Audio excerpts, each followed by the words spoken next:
c'est vrai que le LP s'est intéressé depuis très longtemps à la question de l'autisme. Il y a déjà une série de forums sur ce sujet, mais il faut insister pour ce que notre message parvienne aux différents acteurs, aux différents intéressés. Il y a d'une part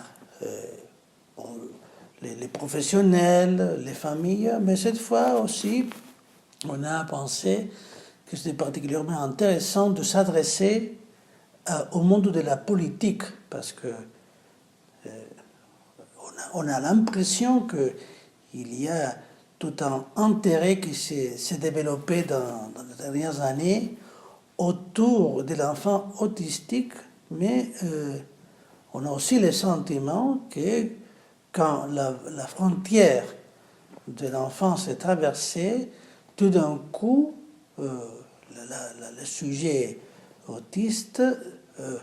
perd tout intérêt. Il devient quelque chose non plus rentable d'un point de vue politique. Et nous pensons qu'il faut ici reprendre une dimension plus profonde de la politique. Non pas seulement la politique comme s'occuper des prochaines élections et de choisir des thèmes qui soient capables de soutenir une propagande, un discours électoraliste, mais aller au-delà à une définition de la politique qui a plutôt un versant de s'occuper vraiment des formes de malaise dans la vie contemporaine, dont l'autisme vraiment est, on pourrait dire, une forme très importante et qui, je pense, a une valeur symbolique pour montrer à la société qu'il y a vraiment cette dimension politique du malaise et du mal-être dans la vie qui nous concerne tous, pas seulement les familles et les soi-disant malades, mais je pense que ça concerne la société dans son ensemble. Dans d'autres forums, on a abordé le sujet par d'autres biais, mais cette fois,